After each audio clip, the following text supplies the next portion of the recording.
C'est un véritable coup de massue pour tous les joueurs de Hamster Combat puisque en effet, on va devoir encore attendre pour le airdrop.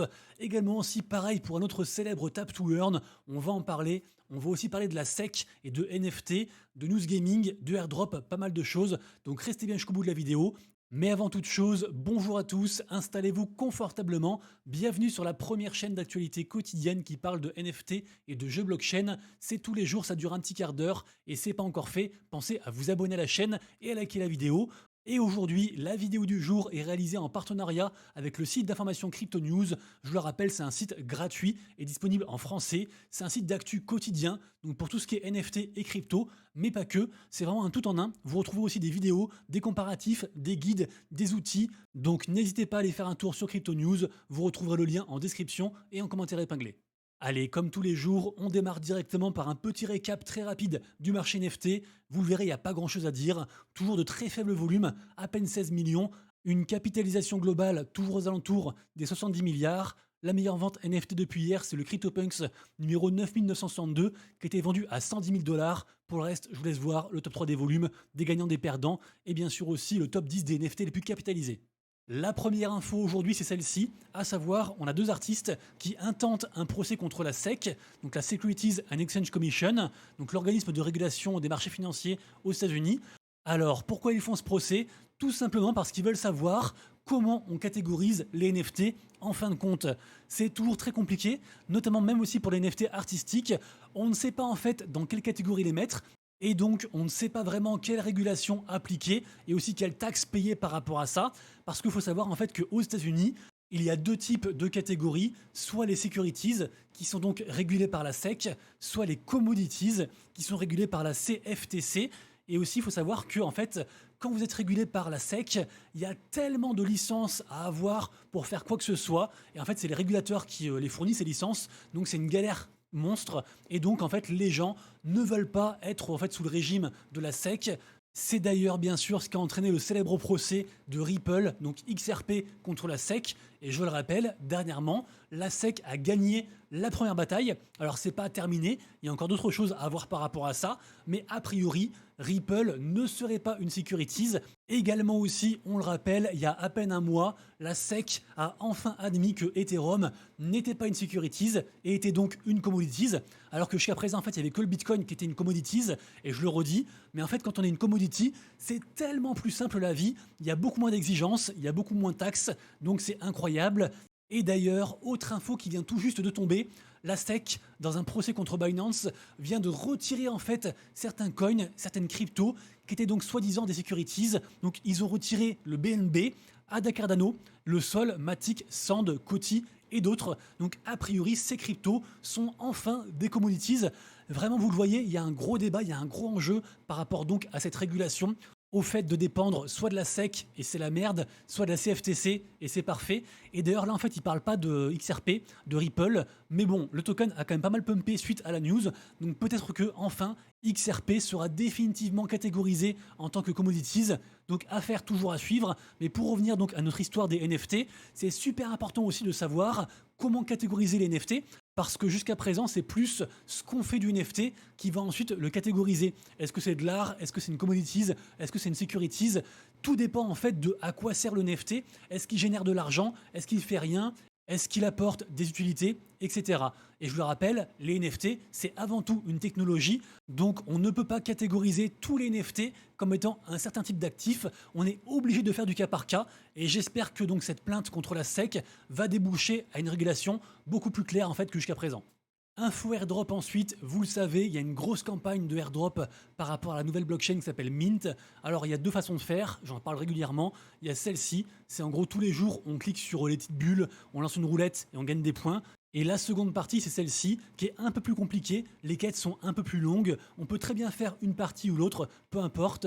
Sachez aussi qu'il y a des NFT principaux par rapport à cette blockchain, donc ceux-ci, les Mint ID, qui sont actuellement à 0,4 Ether, et aussi une seconde collection plus petite, celle-ci les Mint Genesis NFT, qui sont à 0,0067 Ether. A priori, les holders percevront aussi du airdrop. Et aujourd'hui, qu'est-ce que c'est la news? La news, c'est un partenariat entre donc la blockchain Mint et le réseau Smart Layer. Alors Smart Layer, c'est donc un layer d'infrastructure sur Ethereum. Je le rappelle, Mint, c'est une blockchain de type Layer 2 sur Ethereum aussi. Et en fait, Smart Layer, eux, ils mettent en avant des tokens dits Smart Tokens qui en fait sont autour de tout ce qui est thématique Web3 Gaming, RWA, DeFi, etc. Donc un truc assez intéressant, assez hypé. Normalement, il devrait aussi y avoir un airdrop par rapport à donc ce réseau Smart Layer. Et là, apparemment, on peut donc en fait checker leur launchpad qui est ici. On peut minter en fait ce NFT qui est donc fait aussi, on va dire, en collaboration, enfin avec l'image en tout cas, d'un NFT Cool Cats. Et grâce à ça, a priori, on peut faire évoluer après son chat et après donc avoir du airdrop, soit du coup de Mint Blockchain, soit de Smart Layer, ou alors les deux. Par contre, comme vous le voyez, malheureusement, moi je n'arrive pas encore en fait à minter mon chat, donc encore moins à le faire évoluer. Du coup voilà, je partage l'info, je pense que c'est deux très bons projets, checkez tout ça en description, et j'espère que pour vous ça marchera. Info suivante, est-ce que la prochaine grosse tendance NFT ne pourrait pas être sur Base, la blockchain Base, donc la blockchain de Coinbase? En effet, ça y est, le studio se lance sur Base et donc on peut aussi bridger, on peut ramener en fait nos NFT doodles de la blockchain Flow jusqu'à la blockchain Base. Donc ça concerne tout ce qui est avatar, tout ce qui est aussi wearables, etc. Et je le rappelle, en faisant ça, on aura accès donc à du contenu token gated. Je le rappelle aussi, Dare Doodles, qui est donc une collection NFT OG, qui d'ailleurs a pris 15% aujourd'hui. Donc les gens sont contents. On est actuellement à 1,9 Ether.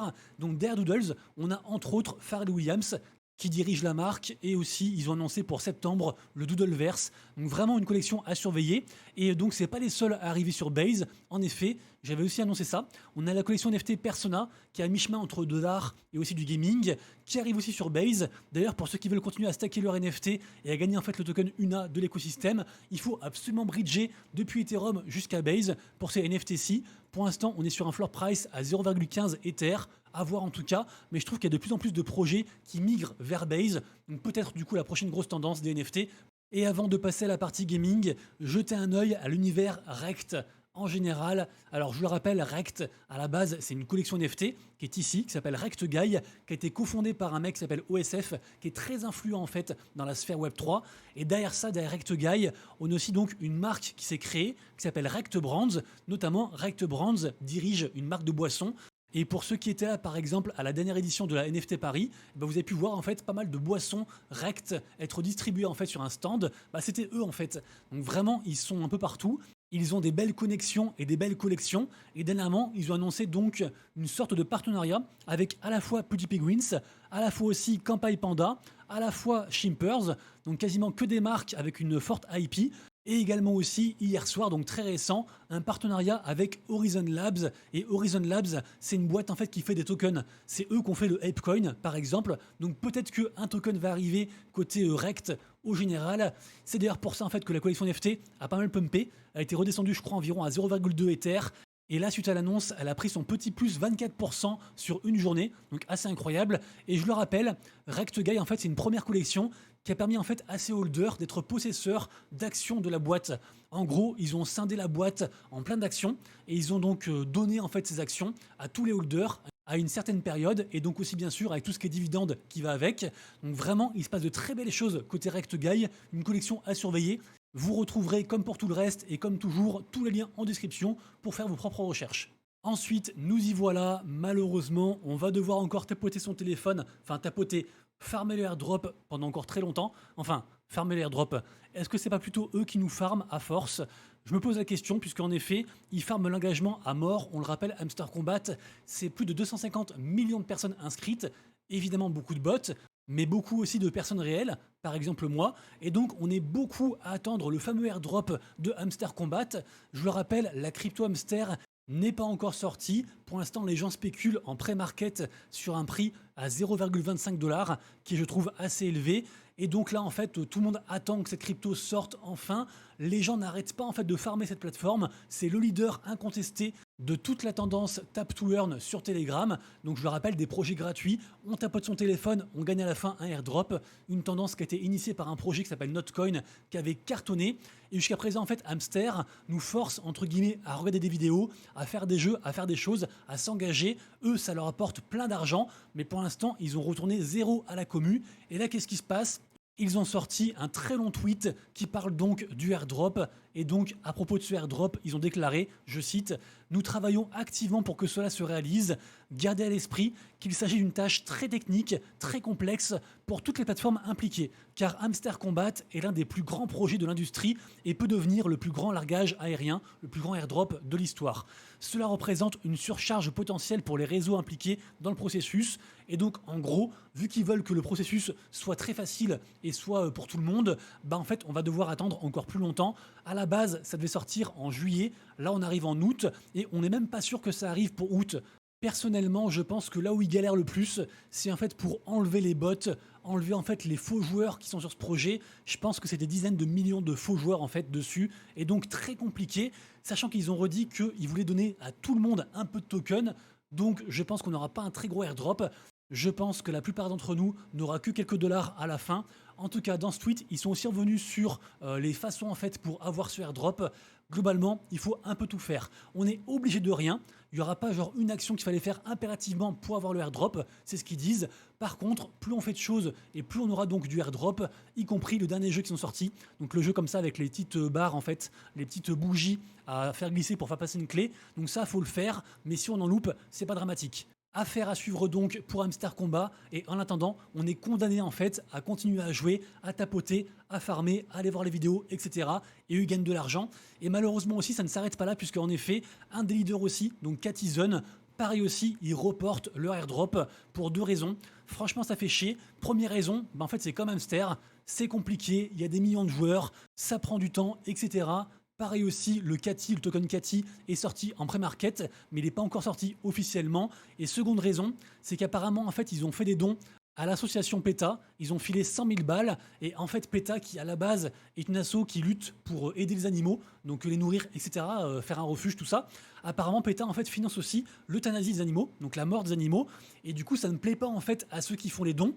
Et donc, il y a aussi un truc par rapport à tout ça. Donc, au final, apparemment, l'argent va servir juste pour tout ce qui est nourriture. Mais, soi-disant, en fait, cette histoire, ce drama, crée aussi de l'attente et repousse le airdrop. Voilà, en tout cas, c'est ce qu'ils disent. Pour tous ces projets, je vous mettrai tous les liens en description. Mais malheureusement, la tendance Tap to Earn, en fait, se faiblit avec l'été. Il y a moins de monde, il y a moins de hype, il y a de plus en plus de projets, même trop de projets. Du coup, c'est dilué. Les projets déçoivent. Par exemple, le token PixFi du projet Pixelverse, qui était aussi un des gros leaders, celui-ci est sorti, mais beaucoup de gens ont été déçus. Et donc, en fait, là, en fait, avec tous ces projets qui font de l'attente, qui déçoivent, qui reportent, etc., et la baisse de tendance, on peut déjà se demander si c'est pas la fin des Tap to Earn en général, ou si au moins, en fait, peut-être c'est pas la fin, mais peut-être qu'ils doivent évoluer vers autre chose. Mais juste, en fait, tous les projets qui sortent, où il faut tapoter son téléphone, c'est rempli de bots, et à la fin du airdrop, ça ne marche pas. Donc voilà, qu'est-ce que vous en pensez? Est-ce que vous pensez que c'est la fin des Tap to Earn? Est-ce que vous pensez que Telegram a encore de l'avenir? Je ne sais pas. En tout cas, moi, pour ma part, je suis encore sur environ 12 Tap to Earn, notamment du coup Pixel et Rose. Enfin, ça s'appelle Tap Adventure, leur Tap to Earn. Comme promis, ils ont sorti des factions, donc les sortes de guildes. Donc n'importe quel joueur peut rejoindre une faction. Et à la fin, donc il y a un classement. Et donc les gens de la faction qui gagnent auront en fait plus de tokens à répartir en fait parmi leurs joueurs. Donc le token ADVTR.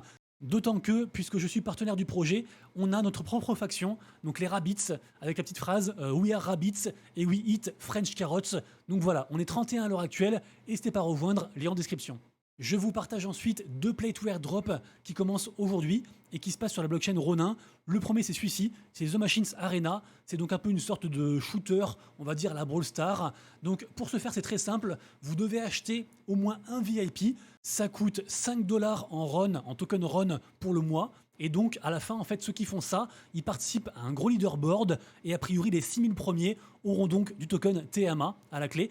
Le deuxième projet Play to Airdrop, c'est le projet Kaidro, qui est donc ici, toujours pareil sur Ronin. Ce projet est donc un jeu d'action RPG. Pendant seulement 3 jours, donc du 30 juillet au 2 août, les gens peuvent participer à cet event.